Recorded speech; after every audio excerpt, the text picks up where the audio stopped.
Всем привет! Имеем компьютер Micro-Experts. Что я решил с ним сделать? Так как это компьютер на базе процессора Core i3 3240 и жесткий диск на 500 гигабайт, но, можно сказать так, на шпинделе, да, то есть вращающийся, стандартный хард-диск.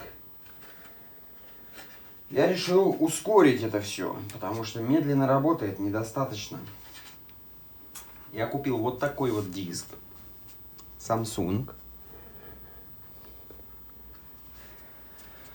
И, то есть это SSD накопитель.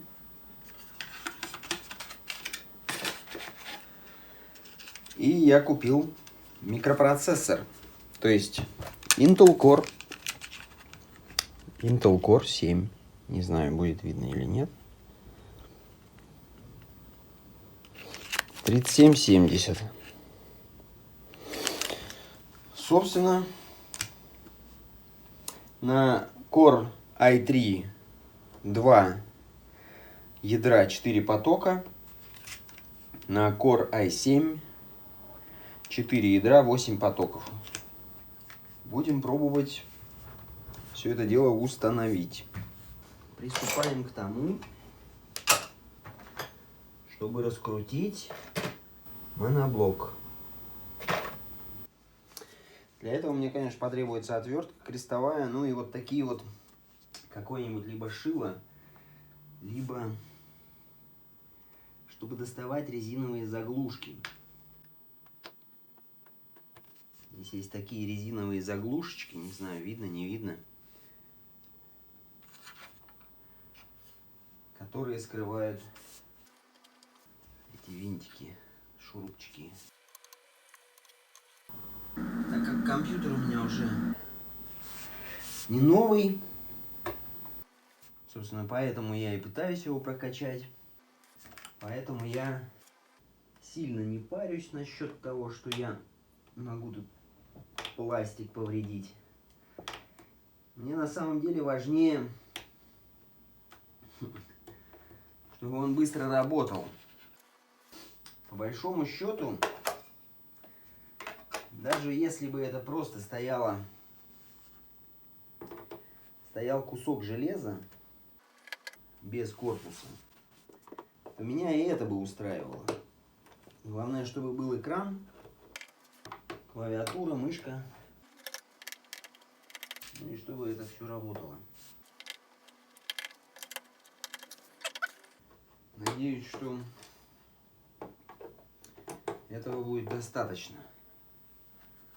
Открутить 1, 2, 3, 4, 5, 6, 7 шурупчиков. Так, самое важное. Так, вышло у меня, что видео, оказывается, прервалось. Итак, открутил я винтики, но оказалось, что нужно, кроме вот этих вот основных, открутить еще 2 вот здесь и 2 вот здесь. Соответственно, крышку вот от CD-ROM тоже снял. Соответственно, просто аккуратненько поддевать вокруг стекла без усилий, и крышка у нас снимается. Вот такая, в общем, у нас получается здесь конструкция.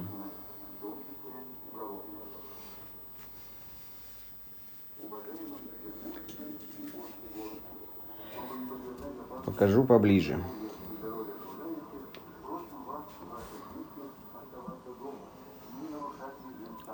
Собственно, память видно, процессор и диск. Как видим, он большой. А мы хотим вот такой маленький. Но тут большой, тут маленький. Нам понадобится переходник. Специальный переходник под такие вот разъемы. Для того, чтобы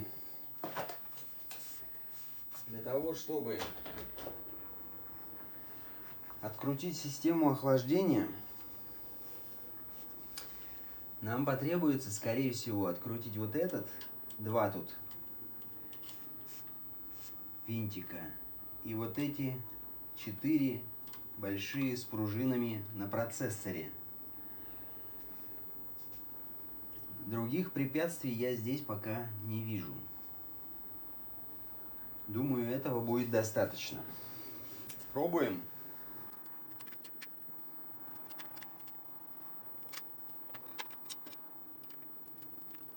Заодно, если вы долго пользовались компьютером,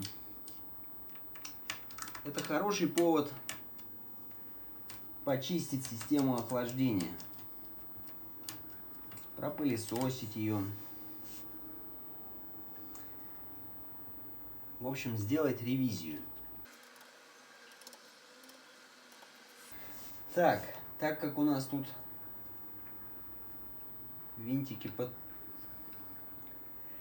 подпружиненные, надо, думаю, быть аккуратным.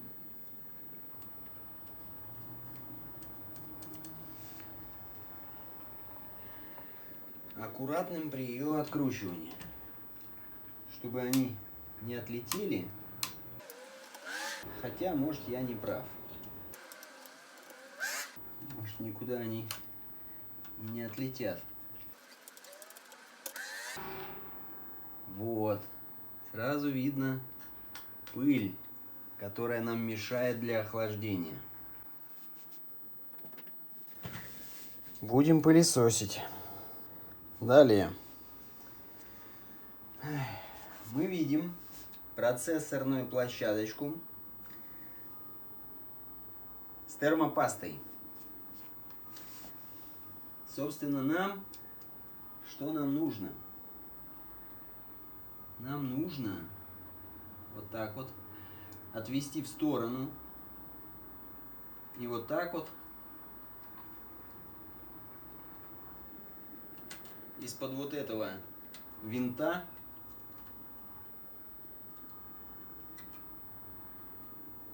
открыть зажим. Собственно, мы видим сам процессор. Если вы забыли купить термопасту, а вот эта термопаста достаточно еще мягкая и свежая,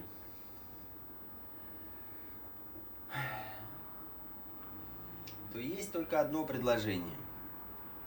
Аккуратненько ее смазать и намазать на новый процессор.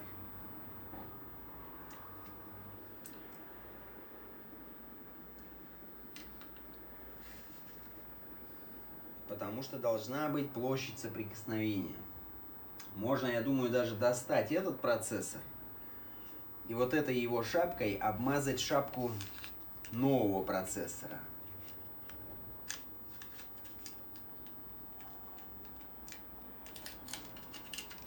Вот эту.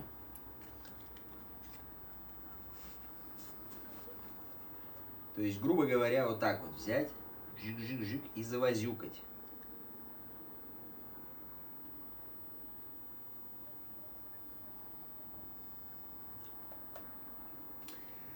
Стоит он, собственно, вот так. Здесь есть такие желтенькая дорожка контактов. Здесь то же самое происходит. Сейчас мы будем вот этот просто поднимать. Точно так же назад нужно будет поставить новый процессор.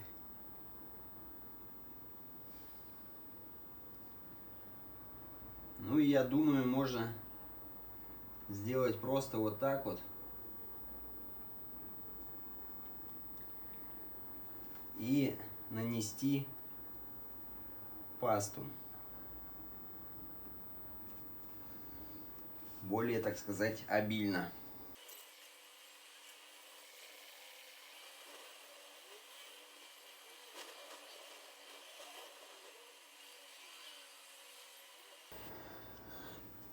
Берем ватную палочку и аккуратно снимаем остатки термопасты, чтобы применить это на новом месте. На новом процессоре аккуратненько это все распределяем, желательно по центру. Хотя, надо сказать, ватная палочка забирает себе термопасту. Поэтому я, конечно, совершил глупость. Также на всякий случай проверяем, не запачкали ли вы термопастой контакты. Если запачкали, то протрите. Желательно спиртиком. Я, кстати, думаю, что в этом случае могут легко подойти салфетки для уколов. Спиртовые. Чтобы протереть контакты от термопасты. Ну, если я сейчас захерачу это все дело, то минус 16 тысяч на ветер.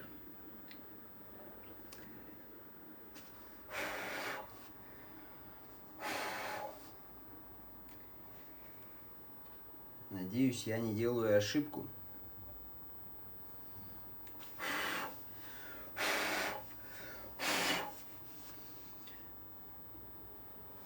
Все-таки, имея техническое образование,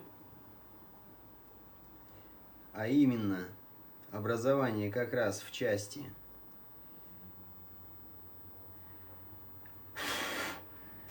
микросхем,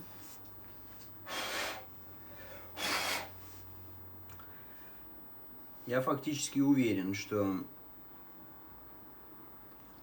спирт никоим образом не должен разрушить контактную площадку процессора. Ну и, собственно,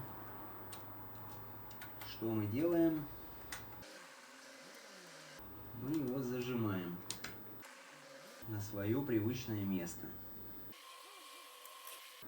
Да, у него есть специальные пазы, так что неправильно вы его не поставите.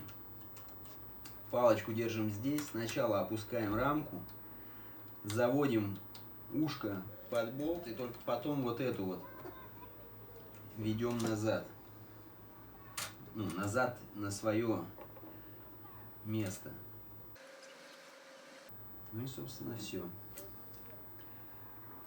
То же самое здесь. Здесь немножечко пасты есть, но мы ее немножечко распределим обратно посерединке, как бы, чтобы тоже был более-менее контакт. Кстати, вот здесь внизу на винтике шайбочка. Здесь одна осталась, так что не потеряйте ее. Аккуратненько выставьте по центру. Можно даже, кстати, например, ее снять и ранее снятый винтик прикрепить, дабы не потерять.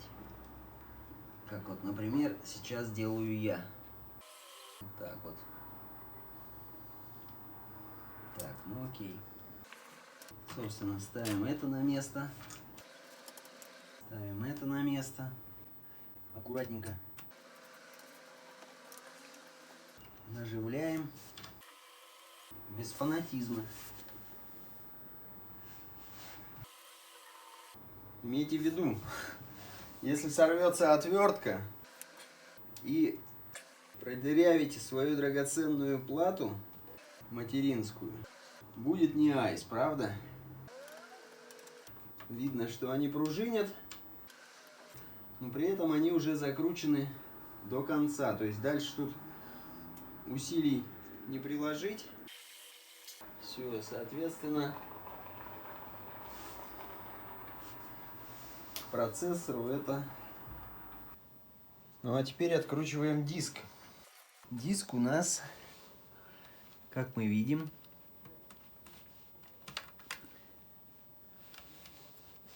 отцепляем разъем. И у нас есть вот здесь вот два винтика и вот здесь вот. Но к ним неудобно добираться. Но есть еще вот здесь вот два винтика. Скорее всего, это салазки в целом. Что мы делаем? Пытаемся попытать счастье. И открутив эти салазки, будем надеяться. Хотя, кажется, нет.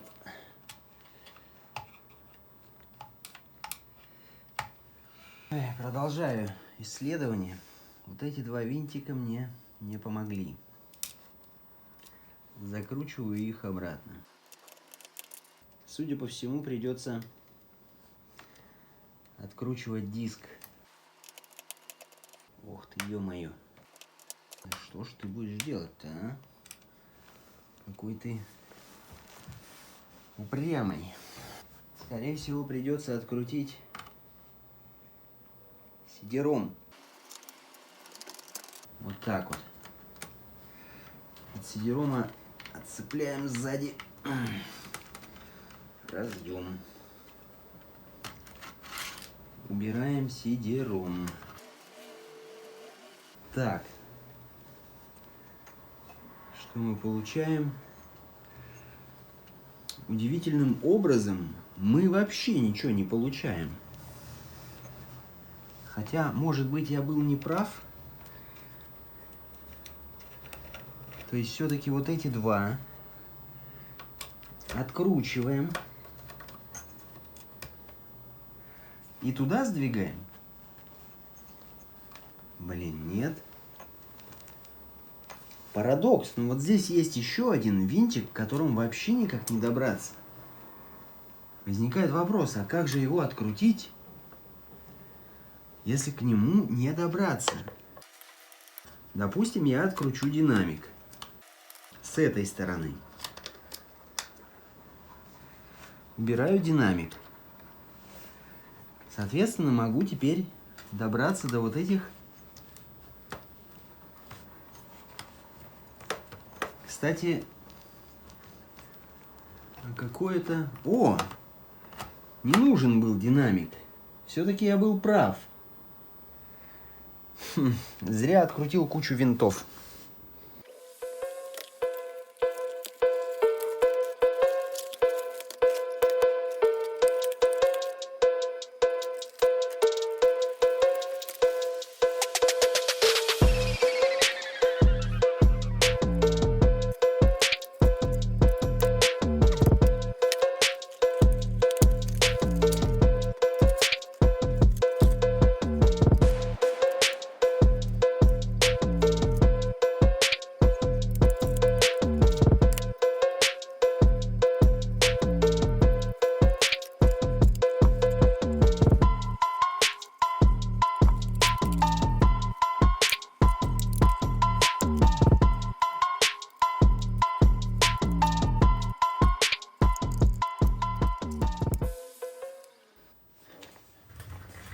Для того, чтобы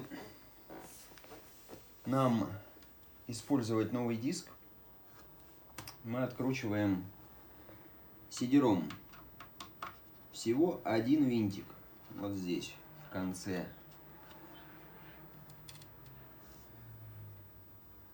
И вот так вот его, исполозив, вот из этих вот вытягиваем. Отсоединяем шлейф.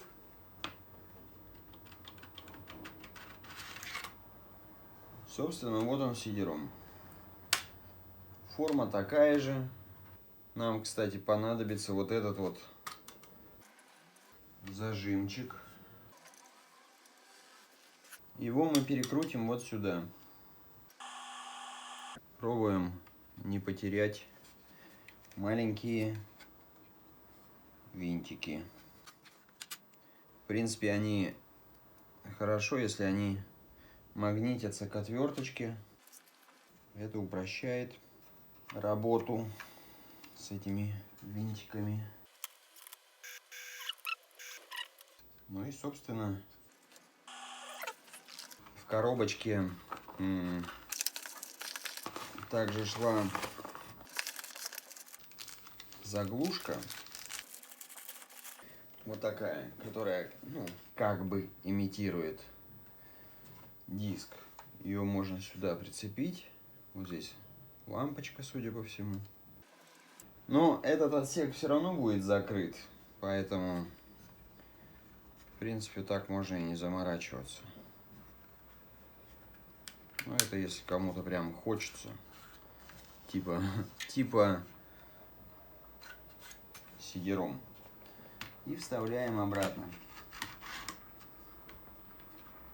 Подсоединяем шлейф сначала, чтобы нам удобно было его подсоединить. Он на вот этой коробке точно такой же, как на CD-ROM. Один в один. Ну и вот видите, она даже уже не держится особо. Наша цель основная — новый диск сделать загрузочным. Мы же не хотим все как будто с нуля устанавливать. Поэтому здесь уже рабочая система, она загрузочная. Мы теперь хотим все перетащить сюда. А этот пусть будет как дополнительный storage, да, дополнительное место. Ну и все. Закручиваем обратно, включаем, проверяем память, диск, чтобы все работало. Дабы нам проверить, что вся наша конструкция работает, пока не собираем ничего, повтыкали все, что мы хотим. Ну и, собственно, теперь нам надо увидеть, что все это работает. Чтобы не гнуть провода, да, мы можем просто его хотя бы вот так поставить боком и попробовать включить кнопочкой питания. Ну, с Богом!